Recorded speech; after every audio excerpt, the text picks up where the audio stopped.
안녕하세요. 저는 서울에서 어린이집 교사로 일하고 있는 30대 여성입니다. 오늘은 우리 엄마의 추도식 날이에요. 시간이 흘러도 오늘처럼 특별한 날인 엄마의 생일이나 추도식 같은 날은 언제나 저에게 갑자기 회상이 나는 꿈 같은 경험입니다. 이런 이야기를 여러분께 전해보려 합니다. 어제는 조카를 직접 데리러 오기로 해서 평소랑은 다르게 택시를 타고 가서 만남에 나섰죠. 대개의 아이들은 어린이집 차량을 이용해서 학교로 갔다 오지만 우리 조카 민준이는 항상 삼촌이 직접 데리러 와줬어요. 그 모습을 보면서 조카에 대한 저희 삼촌의 애정이 느껴졌어요. 그렇게 어느 날 민준이는 삼촌에게 오늘은 삼촌께서 제가 대접하고 싶은 것 같아요. 식사 한번 해드려도 될까요? 라며 말했어요. 민준이가 예전에는 내성적이었는데 어린이집에 다니면서 몰라보게 활발해졌다고 합니다. 저도 민준이의 변화를 적극적으로 지지해왔지만 그 모습을 보면서 뿌듯함을 느꼈습니다. 불구하고 계속 감사의 표시를 할 기회를 달라 하더라도 보기에 인상도 너무 좋아 보였고 해서 저는 어쩔 수 없이 민준이 삼촌과 함께 식사를 하게 되었습니다. 이런저런 이야기를 하다가 서로에 대해 더 잘 알게 되었죠.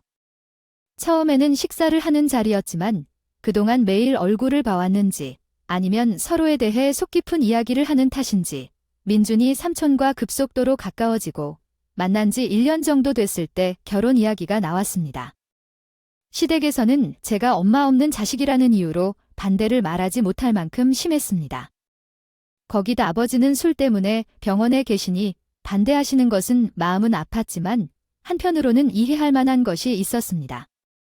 어른들의 반대를 무릅쓰고 제가 힘들어할 때마다 그 사람은 항상 저를 위로해주고 챙겨주었어요. 나중에야 시모는 허락해줬지만 저의 마음이 온전히 편하지는 않았어요.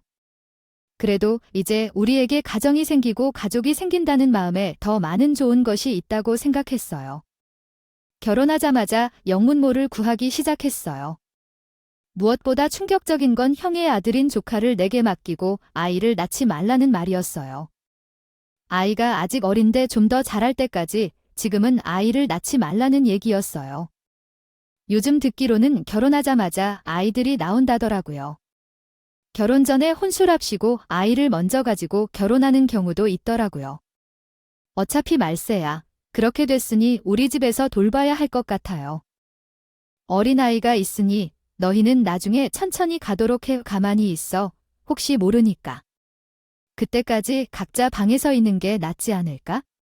민규가 들어오면 내가 알아들을 수 있게 얘기할 테니까 너도 그렇게 하도록 해라. 뭐라고요?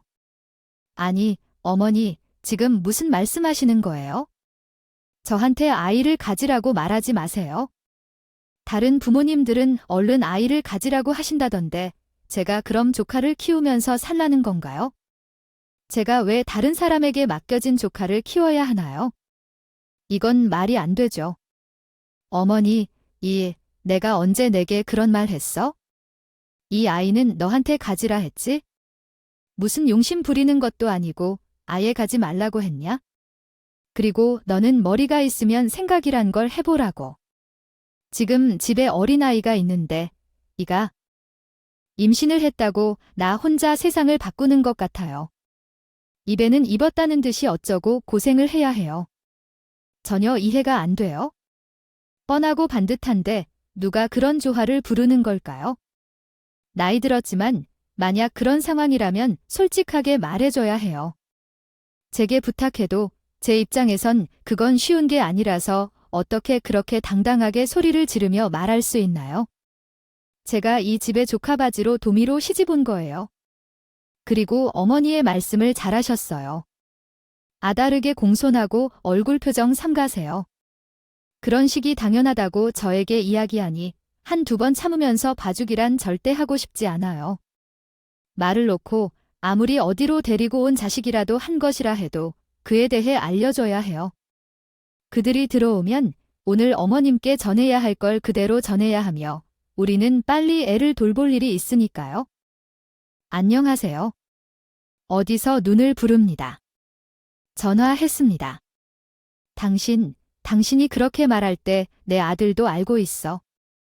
제가 전하고 싶은 말은 어머니께 해야 할지 아들도 알고 있나요? 오면 먼저 그것을 물어볼 필요가 있겠어요. 그리고 통보하는 것이 아니라 제 생각을 이야기하는 거예요. 어머님이 말로 하는 게 뭔지 알고 계신다면 말할지 말아야 하지만 할지 말아야 할지는 어떻게 결혼한 지 얼마 안 된 며느리한테 백책이라는 말을 할 수가 있는지 그날 저녁 제가 남편에게 오늘 있었던 일을 그대로 이야기했어요. 어차피 가족은 말하는 것으로 인해 시어머니도 남편한테 이야기하게 될 일이기 때문에 더는 숨기지 않았어야 했나 생각했어요. 이야기를 듣고 남편은 난처하고 속상한 표정으로 저에게 엄청 미안해했어요. 그런 일이 있었던 줄도 몰랐는데요. 이럴 줄 알았으면 오늘 좀 일어나서 팀장이 누구 좀 마무리하고 갔으면 좋겠어 하는 눈길을 그냥 해버리고 퇴근하느라 늦었는데 전화라도 줘야겠어. 그랬어. 너는 회사에서 일하고 있는데 어떻게 이런 걸 전화해서 보고해야 하는 거야? 바로 와서 어떻게 해줄 수 있는 것도 아닌데 들어오면 얘기하면 되지. 혼자 힘들었을 것 같으니까. 사실 형이 이혼하고 외국에 가서 자리를 잡다 보니 한국에 자주 들어오기 힘든 것도 있고 조카 어릴 때부터 형이랑 떨어져 살게 된 거라 부모님 입장에선 늘 조카가 많이 쓰이실 거야.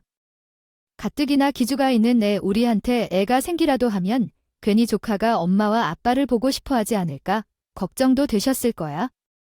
그런 마음에 생각해내신 게 당신대로 나중에 애라도 생기면 해주고 싶은데. 같은데 그러니까 당신은 어머니가 그런 말씀을 할 수 있다고 생각하신 거예요? 당신도 내가 조카를 돌봐야 된다고 생각하시는 건가요? 아니, 그러한 의미가 아니에요. 어머님이 당신에게 그러한 말씀을 하신 것에 대해 왜 말씀하시는 건지 설명드리는 거예요. 내 말의 요지는 어머님이 하신 말을 마음에 담아두고 속상해하지 말라는 거예요. 조급해할 필요 없이 우리는 각자의 인생이 있어요. 당연히 우리 아이를 빨리 가질 것이죠. 너무 당연한 듯이 말씀하시는데 정말로 이 집 식구로서 존중받는 건지 의심스러운 정도로 무시당하고 있었어요. 어머님과 아버님은 아직도 건강하셔서 조카를 돌보실 수 있는 거 아니에요? 힘들 때는 도움을 받으면 돼요. 결혼한 친구들의 이야기를 들으면서 아이를 키우며 도움이 필요 없는 친구가 없답니다. 네, 당연하죠. 그러나 지금 당장은 여유가 부족한 것 같아요. 아르가 구할 수 있는 것도 아니고 적어도 알아보는데 며칠은 걸릴 것이거든요. 구했다 해도 적응하는 시간도 필요할 테고 그럼 우리 그때까지만이라도 한 번씩 돌봐주는 건 안 될까요? 이건 당연하게 생각해서 하는 말이 아니니까 그렇게 오해하지 마세요. 난 당신의 의견을 물어보는 거예요. 그때 들어보니 남편의 말이 일리가 있다는 생각이 들었어요. 이런 일이 있으면 그래도 중간에서 힘들고 복잡한 게 남편의 입장일 텐데 남편을 힘들어하지 않고 합리적으로 저를 이해하려고 했고 또 저에게 이해를 요구했어요. 제가 생각했던 것보다 훨씬 제 입장을 공감해주는 남편 모습에 마음이 놓더라고요. 그래서 도움이 될 때까지는 한 번씩 조카를 돌봐주었어요. 주기로 했어요. 곧 어린이날이기도 했고 도움이 필요한 아주머니를 도와드렸습니다. 조카가 적응할 때까지 제가 조카를 잘 돌봐줬고 동생 아주머니가 조카와 잘 지내는 것을 보고 모종의 언쟁을 피하기로 했어요. 그래서 우리도 조카만 보다가 나이 먹기 전에 빨리 아이를 가지기로 했어요. 그러나 여기에는 부엌 쓰기와 아이를 낳지 말라는 시어머니의 말이 현실인지 운명의 장난인지 결혼한 지 수년이 지났는데도 아이가 생기지 않는 거예요. 마음이 급해져서 어쩔 수 없이 남편과 함께 아기를 가지기 위해 병원에 다니고 있어요. 이런 경험을 한 적이 있는 분들은 다 아시겠지만 아이가 생기지 않으면 받는 강박과 압박은 얼마나 큰 스트레스인지 저와 남편 둘 다 아무 문제가 없지만 임신에 실패하게 될 때마다 조금씩 의지가 약해지고 힘들어지고 있어요. 이렇게 매달 힘들어할 때마다 남편은 항상 내 곁에 서서 힘이 되어주고 어쩌면 제게 더 힘들었을지도 모르겠어요. 제가 임신을 할 수 없다는 사실에 시어머니가 나를 또 공격하는 듯한 행동을 시작했거든요. 제가 잠깐 집에 다녀오라고 말했더니 그냥 사람을 물어뜯는 마냥 공격하더니 멍석을 주더니 왜 또 간무 소식이래요. 시집에 갈지 몇 년이나 되었는데 왜 소식이 없는 거죠? 다른 사람들은 병원에 가지 않아도 자녀들이 둘, 셋이 생기는데 어찌하여 이렇게 병원을 다니다니? 뭐, 대단한 몸이라도 되는 거예요? 그럴 거면 조카나 챙겨보는 게 좋지 않을까요? 어린 조카를 다른 사람에게 맡기게 해놓고도 정작 별일은 하지 않으면서 어린이집에서 일하는 시어머니라고 해놓고 그런 일 한 번 보고 결혼을 했더니 이게 뭐 말도 안 돼. 아니야. 엄마 다 들릴 텐데 방문 닫혀 있지 않은데 그렇게 역정 내놓고 말하면 저 사람은 안 들을 텐데요. 가뜩이나 임신 때문에 힘들어하는데 그냥 모르는 척 해놓으면 안 되는 거예요. 왜 또 오셨나 하고 그대로 계시지 않는 게 좋을 텐데 괜히 그러시네요. 이게 뭐냐, 이러다가 바로 말하면 즉시 그의 반말이 나올 거야. 한마디로 말해주니까 당장 아프지 않나 그러냐. 이건 뭐 헛소리 하면서 날 병원에 끌고 다니면서 돈은 돈대로 못 벌어들이나. 그래서 신보를 빼놓고 쓰지 않고 신보를 내 말대로 썼으면 지금쯤이면 아마 떡두꺼비 같은 아들 둘씩 나올 것이다. 어쩔 수 없어. 무슨 말을 하면 되겠냐? 이렇게 말했다. 가짜라도 되는데 들어보라고 한다. 무서워서 말을 못하겠단다. 아들 집에서 할 말도 못해? 엄마야 제발 그만 좀 해. 곧 생일인데 좋은 일이 있을 앞둔 채 나쁜 소리를 들었으니 다음엔 엄마한테 좋은 소식이 뭔지 물어보면 좋겠다는 건 뭐냐고. 여기저기 이야기할 게 있다면 얘기해. 생일 꽤 남았는데 얘는 내 이야기를 다 듣고 있는 것 같았나. 고의로 나타나지 않고 계속 있어서 자책했다. 엄마 남편 말에 소리치며 불만을 터뜨리지 말라고 들었었지만 부모님 말씀이 거실로 들리는 게 너무 어려워서 정말 마음이 너무 설레어서 거실로 나가지도 못하고 계속 방에 있었다. 어머니가 이야기하려고 하시는 것 같다고 남편이 저를 불러냈다. 몇 번을 늦어서 거실로 나갔다. 나 나왔다가 방에서 뭐 하고 있냐고 안 보고도 다음 주가 내 생일이잖아.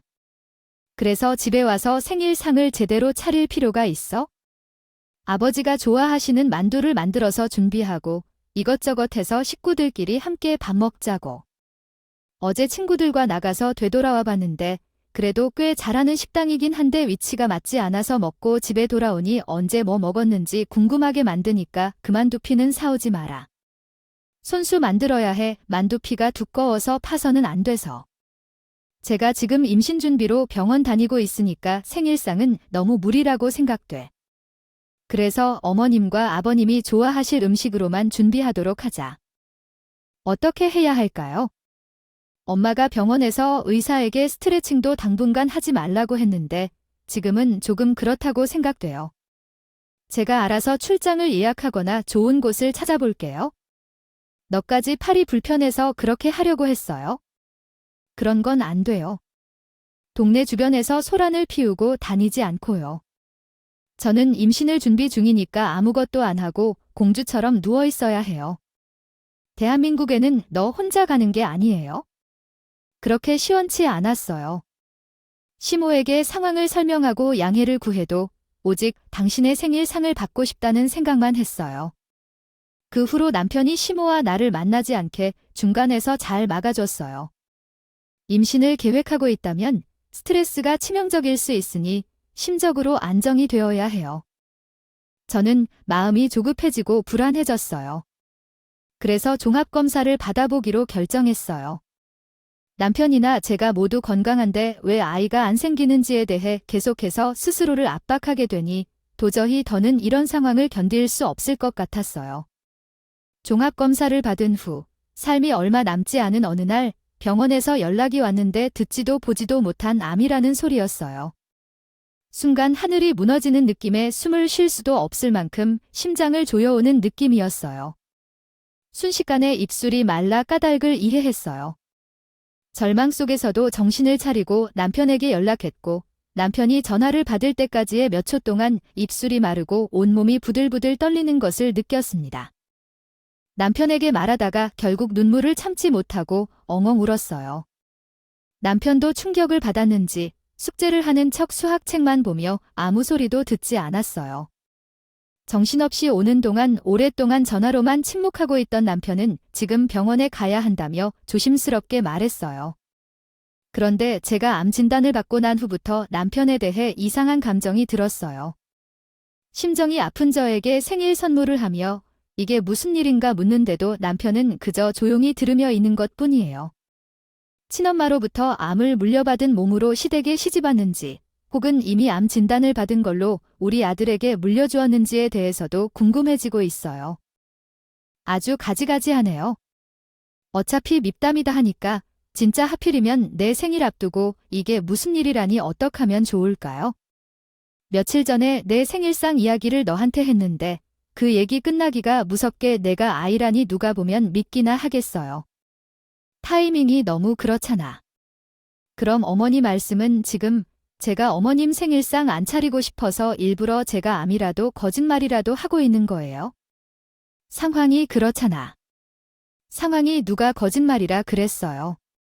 너는 지난번에도 그렇고 이번에도 왜 항상 말을 내 마음대로 해석을 하고 난리야? 하필이면 내 생일 앞두고 왜 이런 소리 하냐 말이지. 내 말은 그러고 보니 여태 임신이 안 됐던 것도 안문이 없구만. 어쩐지 둘 다 멀쩡한데 이상하다. 내가 우리 집안까지 끌고 들어와서는 이 사단을 만드네요.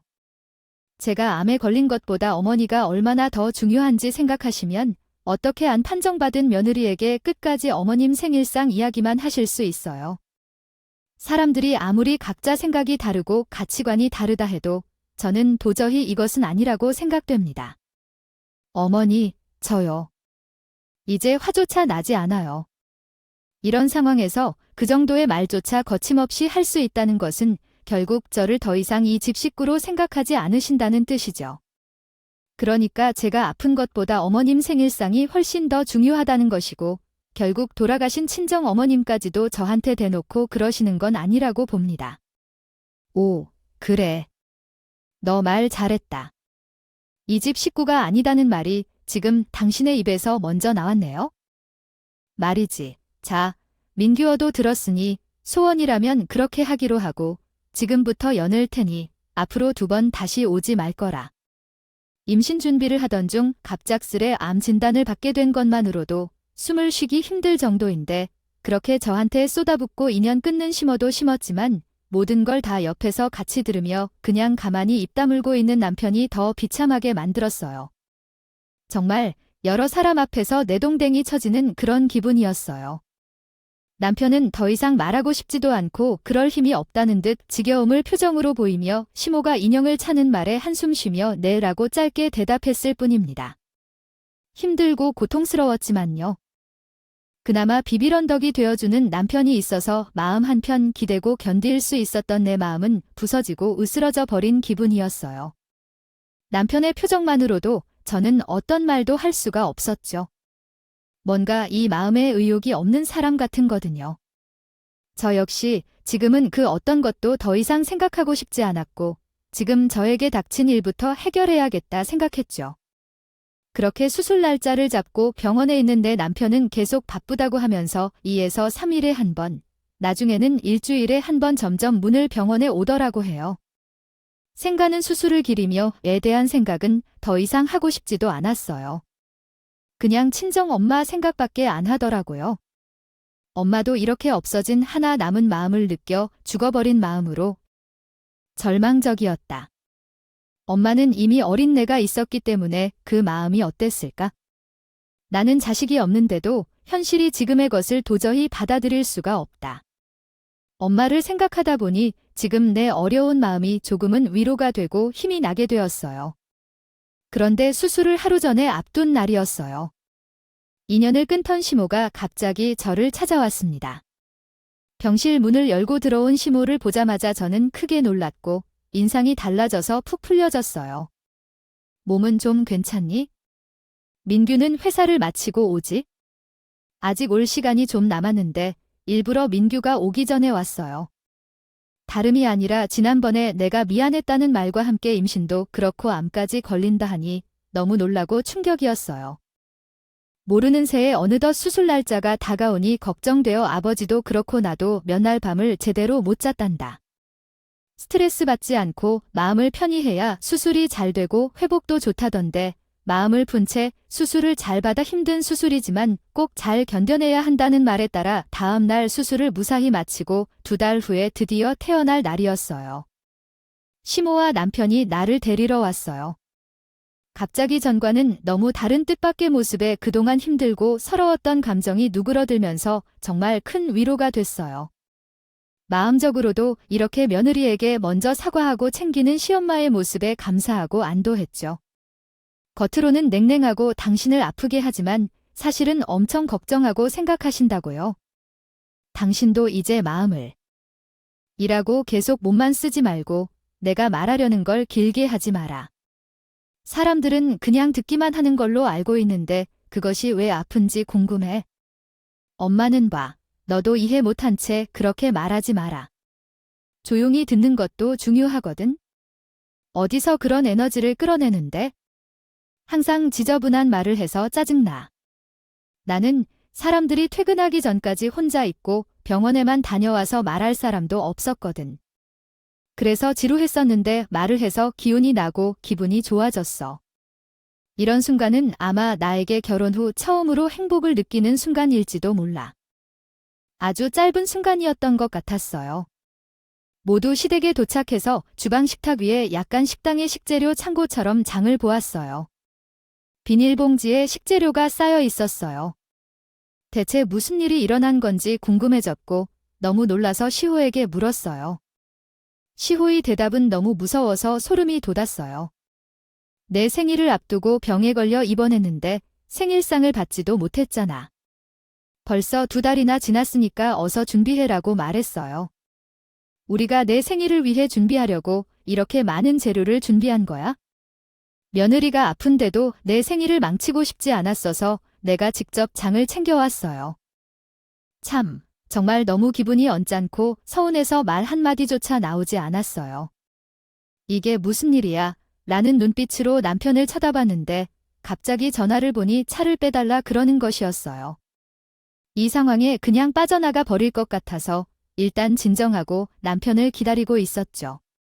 그런데 시모 생일에는 오곡밥을 해야 했는데 콩을 깜빡해서 콩을 사오라고 하는 거예요.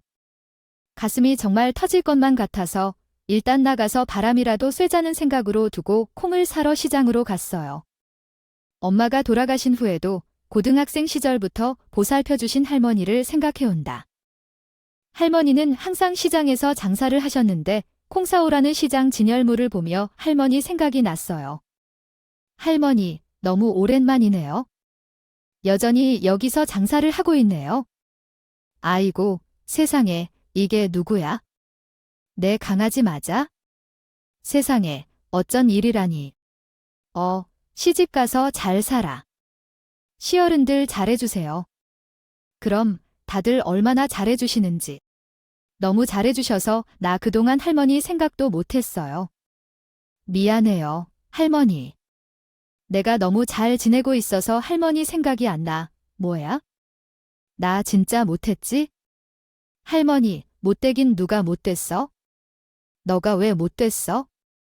엄마, 아빠 사랑도 제대로 못 받았는데 시집가서 남편 사랑을 듬뿍 받고 부모 대신 시댁 어른들의 사랑도 받고 듬뿍 받고 살아야지. 내가 그렇게 잘 산다는데 내가 무슨 말을 할 게 있니? 그러니까 그런 말 하지 마세요, 할머니. 생각은 안 해도 돼. 이제 결혼했으면 거기가 내 집이거든. 그런데 왜 내 얼굴이 이렇게 상했어? 어디가 아프신 거예요? 오랜만에 보는 할머니에게 저는 차마 아무 말도 할 수가 없었어요. 할머니가 걱정하실까봐 처음부터 저에 대한 얘기를 할 생각은 없었지만 막상 할머니를 만나게 되니 모든 걸 다 털어놓고 싶은 거예요. 그렇지만 그러면 안 된다는 걸 저도 잘 알기에 아주 행복히 사는데 할머니는 어떻게 아셨는지 제 얼굴을 보고 단번에 알아보시더라고. 저는 콩을 사서 다시 시댁으로 돌아갔어요. 할머니를 생각해서 마음을 추스리려고 했죠. 시댁에 도착하니 시모와 남편은 거실 소파에 기대 앉아 TV를 보고 있었어요. 뭐가 그리 좋은지 TV를 보며 정신없이 웃고 있었어요. 저는 척하기도 힘들 정도로 허리가 아파 펴기 힘들었습니다. 그래서 숨이 가빠지며 주방으로 들어가는데 통증이 너무 심해서 숨을 쉬기 어려웠고 허리를 굽힌 채로 벽을 겨우 잡고 버티고 있었어요. 시모가 몇 번을 불러도 제가 아무런 반응을 보여주지 않자 남편이 주방으로 와서 제 상태를 봤어요. 얘 좀 봐. 너 지금 뭐 하는 거냐? 내가 말하는 소리 못 들었어 하며 말했죠. 출출해서 뭐라도 좀 먹어야지 할 때 벽을 잡고 서서 지금 뭐 하고 있어? 아주 멀었어. 아까부터 했더니 이제 다 끝나가네. 아니야, 숨을 못 쉬겠어. 수술받은 곳이 너무 아파서 허리를 제대로 못 펴겠어. 숨이 가쁘게 몰아쉬며 더듬더듬 말을 했어요. 그런데 갑자기 시모와 남편이 동시에 박장대소를 해 아들이 큰 소리로 가리키며 웃는 거야. 눈뜨니 정말 도와줄 수 없네. 그냥 싫으면 싫다고 하면 돼. 왜 벽을 붙잡고 서서 힘들게 쇼를 하는 거야? 병원에서 다 나왔다고 했잖아. 내가 직접 듣려고 아침부터 병원에 찾아간 건데 또 속이려고. 들어이 생일밥 한 끼 차리는 것만큼 참을성 좋으니까 쇼를 하지 말고. 죽기 쉽다 생각하고 싶지 않아. 그런데도 수술이 잘 되었으니 약만 잘 복용하면 괜찮다는 말씀이 분명 담당 선생님께서도 하셨는데 지금 그렇게 행동하시는 것은 정말 이해가 안 돼요. 막말로 이웃들이 자리를 함께하는 잔치에 혼자 가는 것도 아니고 이제 2달 넘게 지난 우리 엄마의 생신에 우리끼리 식사를 나누자던데 아픈 척을 해가며 부들부들거리면 어떻게 이럴 수가 있어요? 거울을 한번 보세요. 지금 당신의 얼굴 정말 건강하지 않나요? 오히려 내 얼굴이 더 아픈 것 같다는 치모와 남편의 비웃으며 말하는 속마음을 잡아 끌고 있는 머리가 언짢아서 둥글둥글 도는 것만 같더군요. 정말 그 순간에는 흥분으로 기운이 사라질 것만 같았어요. 돌아가신 어머니, 입원 중인 아버지 그리고 할머니의 얼굴이 기억 속에 떠올랐을 때 이제 더 이상 이런 삶을 살지 말아야겠다는 생각이 폭풍처럼 밀려왔어요. 그래서 그대로 있는 대로 힘을 내서 똑바로 서서 다짐했죠. 생으로 태어나자마자 암 수술하고 신상을 차리게끔 양육되어 왔는데 수술 부위가 아프고 힘들어하는 걸 보고 생각하게 되었어요. 당신도 그러한 삶을 살다 보면 생전용품을 많이 좋아하시는 분들이 계시는데 그렇죠. 우리는 많은 사람들이 찾아오는 앞에서 생전용품이 무엇인지 정확히 알려드리겠습니다. 기대하고 기다려주세요. 진정한 생전용품을 제대로 보여드릴 테니까요. 저는 시원하게 말한 후에 치마를 풀고 식탁 위에 싹싹 걸어놓고 시댁으로 박차를 가하겠습니다. 나는 시댁을 떠날 때까지 물론 그들이 내게 다가오는 소리를 내며 걷는 것을 더욱 가속화하도록 하였다. 비록 아픈 몸이지만 나는 곧바로 나의 예전 직장인 어린이집으로 향했다. 거기에서 예전에 받아둔 변호사님의 명함을 찾아 전화했었는데 명함을 챙겨오지 못해서 다시 어린이집으로 찾아가야 했다. 안녕하세요, 변호사님. 오랜만이에요. 사실 어린이집을 찾아가서 변호사님의 명함을 찾아 전화한 이유는 변호사님은 돌아가신 어머니의 가까운 친구였기 때문입니다 하며 장례식장에서 변호사님이 앞으로 힘든 일이 생기면 언제든 연락하라고 하셔서 명함을 주셨던 일 때문에 연락드리게 되었다. 부끄럽긴 했지만 시모와 남편으로부터 더 이상 최소한의 인간 취급을 받지 못하며 살고 싶지 않았고 지금까지 그렇게 살아온 시간들도 모두 돌이키고 싶었어요. 다행히 변호사님은 기꺼이 도와주시겠다고 하셨고 얼마 후 이혼 절차 중 재산 목록에 대한 확인차 남편과 시모를 변호사님 사무실에서 같이 대면하게 됐어요. 긴 말 하기 싫으니까 얼른 하시죠. 이 사람이랑 저랑 재산을 할 거 해봐야 할 게 같이 사는 집, 자동차, 은행 잔고 뭐 얼마 안 될 거고 이게 전부인데 물론 이 사람도 다 아는 거고요. 근데 뭘 더 확인할 게 있어서 이 사람을 오라가라 하는 거죠. 솔직히 좀 다쳤다고 집까지 나가버린 사람 더는 상대하고 싶지 않은데요. 너 혹시 자료라도 뜯어내서 그 돈으로 먹고는 살아야겠다. 재산 확인을 위해 부르신 건가요? 얼마나 되는지 확인하고 싶으시군요. 이렇게 부르는 건가요? 양심을 가졌는지 원 도끼 눈을 뜨고 말로 퍼붓기 시작하시는군요. 나가셔서 마음대로 이혼 소송을 하지 않나 보군요. 이제는 제 아들의 돈까지 뜯어내려고 재산 확인을 하려는 건가요? 그런데도 사람이냐 진정하셔야 해요. 얼마나 크게 잘못했는지를 알고 계시네요. 위자료를 받을 자격이 있다면 당연히 받는 것이죠. 받고 싶은 대로 받으시고 싶지 않다면 주지 않으셔도 되는 거죠. 재판에서 판결된 대로 이행하면 되는데 지금 이곳에서 왜 언성을 높이실 필요가 없는지 말해드리면서 결혼 전 발생한 재산에 대해 서로 알아야 하는 부분이 있기 때문에 확인차 본인을 부르신 거라고 이해하겠습니다. 자, 두 분 각자 확인해 보시죠. 변호사님은 저와 남편의 재산 목록을 각각 한 분씩 나눠주셨어요.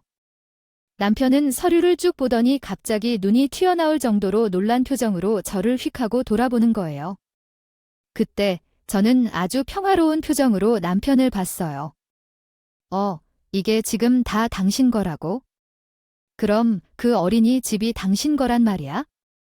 아니, 이게 어떻게 된 건지 말해봐. 남편의 목소리는 떨렸고 말까지 더듬었고 얼굴이 사색이 되다시피 한 남편을 보던 시모는 남편이 들고 있던 서류를 뺐으며 왜 뭔데 말까지 더듬어? 뭐야, 아니 이게 저기 변호사님. 변호사님이 말로 지금 말도 안 되게 잘못 알고 계신 거 같은데요. 그 어린이집의 소유주라고 누구예요? 제가요. 참, 난 그게 아니라 결혼 전에 어린이집에서 일을 했던 거예요. 아니, 너는 어떻게 어린이집이라고 이해하나? 지금 변호사님께 내가 그렇게 말한 거야? 참, 살다 보니 별 의미가 없어. 그런데 입만 열면 말 같지도 않은 소리만 해서 원자. 거기 서류 아래 부분에 적혀 있는 거 한번 보세요. 단순히 어린이집 소유주와 이름만 확인하신 것 같은데 그 건물은 원래 며느님이 모친 소유하셨어요. 모친께서 돌아가시면서 그걸 딸에게 물려주셨고 그 건물에 어린이집을 두었던 겁니다. 그러니 어린이집만 며느리의 소유가 아니라 그 건물 자체가 며느님의 소유인 거죠. 선생님, 시모와 남편은 어린이집을 내 소유로 생각하고도 상대의 얼굴이 낯설지 않아서 서류를 보고도 믿지 않고 오히려 나를 가지고 헛소리를 하며 놀린 후 변호사가 설명해 주시고 나서야 그들의 진짜 본색이 나왔다. 변호사의 이야기가 끝나자마자 시모가 벌떡 일어나며 자니 지금 무슨 소리야? 어디서 이런 말이 안 되는 애의 말을 듣고 변호사도 속이는 거라고? 내가 다 창피해. 너 정말 생생한 대로 한번 보여줄게. 내가 말한 그 생수냐? 서류에 그렇게 쓰여 있으면 뭐가 되겠어? 요즘 세상의 서류는 얼마든지 만들 수 있어. 내가 다 꾸며낸 거면서 막말로 그래? 내가 어린이집도 잃어버렸단 말이야? 건물이 거라치자. 그럼 애초부터 내가 어린이집에서 아이들을 돌보나를 왜 하냐고? 그럼 주인 양반은 무슨 아쉬운 점이 있어서 안 좋은가? 이래서 어이씨 엄마, 그만해. 이런 거 말이야? 아니야, 혼인 말이 그러니까 제발 그만 좀 하세요. 다시 시원하게 정리해보니 바람 터진 풍선처럼 쓰러지고 의자가 아니라 바닥에 주저앉아 버렸어요. 님께서 신모의 입장마저 망각할 정도로 충격이 컸는데 충격이 커서 시모대들끼리 할 수 있을 소통을 그 자리에서 털어놓더군요. 아이고, 이거 어떡하지? 아까워서 어쩌나. 아까워서. 일찍이 엄마 돌아가시고 그 충격에 아버지란 양반은 병원에 신속하게 신청하셨는데 형편없이 당연히 볼 것도 없이 저장되었습니다. 거짓으로 거론하지 마. 그렇게 생각하다 거기서부터 고등학생이었을 때 아르바이트하고 어린이집에서도 일했어. 하지만 그러한 이야기를 듣고도 누가 건물을 주길 바라겠어? 내 아들에 비하면 한쪽이라도 기울어서 자도 잠을 이루는 것 같은 마음의 아이고 어떻게 해야 할지 모르겠어. 어린이집이 아니라 건물주라고 하니까. 얘야, 뭐 사주기를 원하는 게 아니면 뛰쳐나가서 바닥에 앉아 가슴을 쳐대면서 울던 어린아이처럼 신고를 장렬하면서 하던 것이야. 그 소동의 변호사가 잠시 자리를 비워주심. 그러자 남편은 어머니를 붙잡고 일어서며 일어나라고. 여기 뭐 하는 거야? 며느리, 앞에서 우리 식구들만 있는 거 아니라고 정신 차리고. 그만 일어나세요. 그래, 당신 말 잘하셨네요.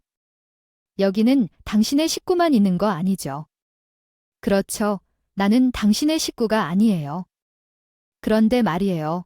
나는 당신의 식구도 아닐 뿐더러 왜 결혼을 유지하면서 아이까지 가지려 하고 그것도 모자라 암수술로 아픈 나에게 당신 모친 생일상을 차리게 했어요. 성취도 안 된 몸으로 혼자 생일상을 차리고 있을 때 당신은 아무 말 없이 가느라 없이 TV를 보고 계셨죠. 당신 말대로 나는 남자인데 왜 내가 당신의 엄마 생신상을 차려야 되는 거죠? 왜 이렇게 너무 자연스럽게 당신의 내식이 아닌 거라고 방금 당신은 입으로 말하셨는데 당신이 먼저 집을 나가셨잖아요. 그게 무슨 일인지요? 의미를 파악하면요. 이제 우리와의 관계가 끝난 거겠죠. 아니에요. 저는 그렇게 생각해서 말한 것뿐이에요. 이제 그 말다툼을 하고 제게 따지는 건가요? 아니면 무엇인가요? 이제는 건물 소유주라든가 뭐 그런 분명한 것이며 막상 남편이 화를 내며 나에게 소리쳤어요. 그랬더니 남편이 등을 내리치며 아이고, 이놈아.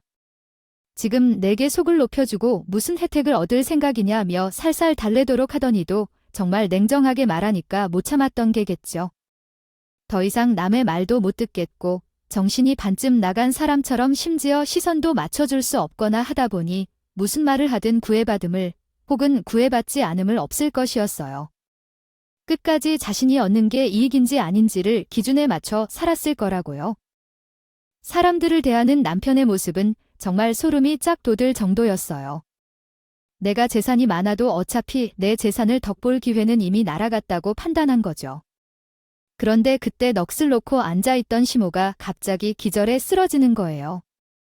남편은 너무 놀라 구급차를 불렀고 정신없이 시모를 모시고 병원으로 가더군요. 당황스럽긴 했지만 이제야 모든 게 제자리를 찾아가는 건가 하는 생각이 들었어요. 그리고 저도 갑자기 밀려든 피로감에 좀 쉬어야겠다 생각이 들었고 변호사님께 소송 잘 부탁드린다고 인사를 하고 나가려는데 남편으로부터 전화가 오는 거예요. 여보, 엄마가 계속 당신같이 데려오라고 하셔. 정신이 나간 사람처럼 지라고 말하더군요. 요즘 계속해서 당신만 찾는 게요. 여보, 이대로 계속되면 우리 엄마가 문제가 생기면 어쩌죠? 그래서 지금 병원으로 좀 와주세요. 아니요, 저가 당신이 있는 곳으로 갈게요. 부탁이에요, 여보. 우리 엄마 말이지요. 당신도 아시겠지만 평소에도 혈압이 안 좋다는 거려. 남편의 말이 맞았어요. 남편은 자기에게 이익이 되는 일에는 어떤 수단과 방법도 가리지 않는 사람이었거든요. 당연히 쇼일 거라는 짐작은 했지만 시간이 좀 지나서야 확인이 되었어요. 변호사 사무실에서 마지막에 남편이 저에게 화를 내며 소리를 질렀고 나자 신모는 이제 모든 것이 끝났구나, 망했구나 라고 생각했어요. 그래서 일부러 기절한 척해서 병원에 실려갔고 며느리를 찾으며 설수라는 연기를 해서 남편과 다시 잘되게 하려는 모습을 하려고 했어요. 속셈이었다. 그렇게 매돌차게 말하던 남편이 시모의 연기에 울먹이며 전화한 걸 보면 말이죠. 그렇게 생하는 거면 사람이 많은 곳에 가서 하라는 시모의 말대로 사람이 많은 병원에서 두 모자가 생쇼를 하고 있게 됐어요. 말하는 대로 마리씨가 된다는 신기한 기분을 느끼며 저는 그동안 쌓였던 피로를 며칠간 푸고 잘 쉬고 난 후 누가 생수나 이혼 소송을 깔끔하게 잘 마무리했답니다. 지금은 건강 상태도 많이 좋아졌고요. 물론 주기적으로 병원 검진을 받으러 다니고 있지만 다시 어린이집에서 아이들을 돌보며 잘 지내고 있답니다. 벌써 올해도 얼마 안 남았어요. 특히나 저에게는 올 한 해가 정말 어떻게 지나간 건지도 어릴 때 정도로 힘든 한 해였지만요. 내년부터는 가슴이 아주 따뜻해질 것 같아요. 이런 인간관계로 인해 힘들어하는 분들께 응원의 말씀을 전하고 싶어요. 들어주셔서 감사합니다. 오늘도 저희 채널에 와주셔서 감사드립니다. 더 좋은 이야기를 들려드릴 것이며